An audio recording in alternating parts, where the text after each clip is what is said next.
My journey to real freedom actually started with RV life. Travel is one of those tough things. Exciting. It also reminds me of the impermanence of life itself. You're in a spot for a while, and then you leave.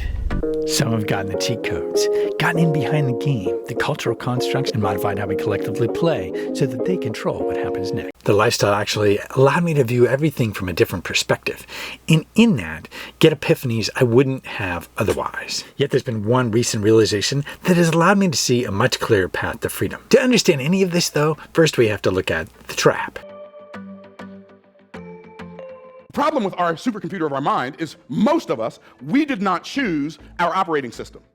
The cultural hypnotic societal mechanism chose that for us, which includes the schools we went to, the churches we've gone to, our parents, our neighbors, our siblings, our friends, our coworkers, our bosses. Like 90% of the results in your life are produced by your automatic mind, which means you're not even aware of it.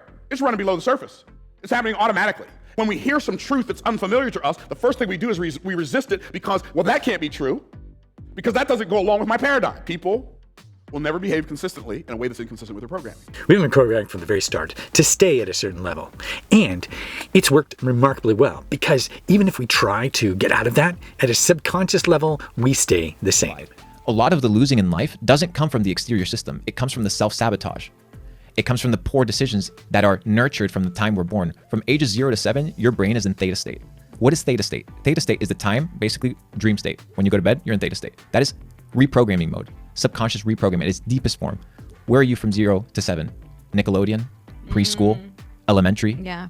So your entire framework and your entire mindset of the Matrix, it's not just, oh, here's the central bank trying to take my money. No. This goes back from the moment you're born. 8 hours after being born, you get jabbed. That's when it starts. So if you want to get into the Matrix, it's the fact that your entire life is been programmed, and the moment you wake up, you have X amount of years retroactively of deprogramming that need to take place. In other words, it's really not our fault. 90% of what we do is done at a subconscious level. Yet once you do realize that, it's time for a clean slate. Really, though, to deprogram anything, you have to be outside of the system in some way. You really have to just unplug from the entire thing, all of it, and evaluate every aspect of your life. The whole thing's rotten. But it's so difficult. So I wasn't going to get to this yet, but since we're here, I'll just because it's not it. even pharma. That's what I'm saying. It's not even one thing. It's the entire thing. It's just the entire thing. You have to be outside of it and understand how everything's working so that you're not susceptible to the garbage. I agree with many that say the system isn't there to actually teach you. It's there to indoctrinate you. Your job is to actually seek out the truth. Because you have to become educated. And nobody's going to do it for you. And people that think that they go to the school system and find true education, you don't. You find indoctrination. And people have assumed this idea that the information that they've received is education, and it's truly not. So your job is to go find truth. The real travesty is all the things we've trusted to be successful has actually done the opposite. It's kept us at a certain level and indoctrinated a sense of low self-worth inherent in what we do. So much so that it almost seems to be impossible to get past. Or is it? But it's in the self-reflection that people can kind of improve. But it's also in the self-reflection where people can get offended. Truth hurts. And many times I look in the mirror and I don't like things, so I decide to change them. And the difference between the people that win in life and the ones that lose, they look at the mirror, they walk away and don't change and say everything's perfect. And the ones that look in the mirror and they're like, there's a smudge, let me clean that. And they get polished. As you get rid of things at a subconscious level, you actually are going to shift in so many different ways you may not realize. It's the law of dynamics between things. It's good to just recognize the chaos that will come and reveal so much that hadn't been revealed before. And this is all natural.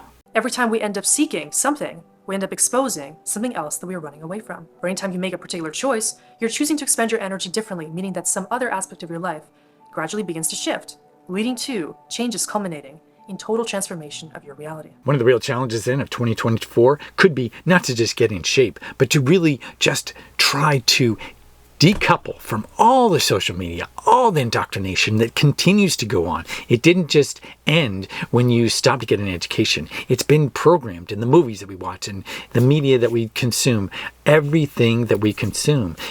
It's looking at it from a totally different lens and then enabling yourself to decouple from that so that you can actually see what you want to bring in. So that what you bring in helps what you put out. Give yourself a 12-month challenge. Just see what happens if you change the things you input into your own mind. From scarcity into abundance, from lack into opportunity. It could be teachers, it could be audiobooks, it could be podcasts. Feed your brain with great things that are advancing you. Turn off the freaking TV that is draining you and wasting the only thing that is really important in life, which is time. On top of that, it's good to listen to a bit of Joe Dispenza.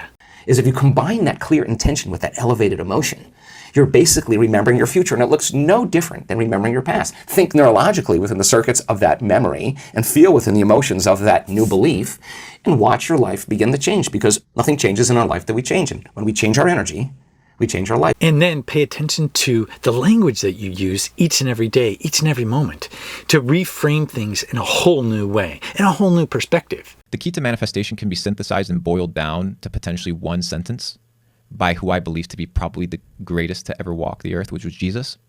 And he said, when you pray, believe that it has been given to you and it will be given to you. Not pray hoping that things will happen and then it'll happen. It's believe that it has already happened and it will happen. If you live out of fear, you will have a future that yields that. Energy input equals energy output. But what if I'm always thinking, I'm a healthy person? I'm going to become healthy. I will. It's impossible not to. In the end, the realization that got me the most throughout all this is that it's actually possible, that we can actually do this, deprogram ourselves and live an intentional life. But most likely you're going to need some help, that we need to bound together and make this happen with each other and through each other. And so it's important that you get at least one other person that can help you as you help them through these different changes, through decoupling from what we've been led to believe. And then we can reveal truths that matter to us and go for a life that is intentional, full of meaning, and full of being. When we recognize doing it with each other is much better, we can lead each other home to a place where we want to live, not a place where we're just living by default. It's really important that we do this together, and it's totally doable. Subscribe to see more on different ways we can pull in and actually create a future we want to live in. And it can be done now, even as destruction is happening all around us. The old system is dying. The old system that is on its way out. Let's build the new. If you found this video helpful, be sure to give it a like. Thanks a lot for watching, and I'll see you next time.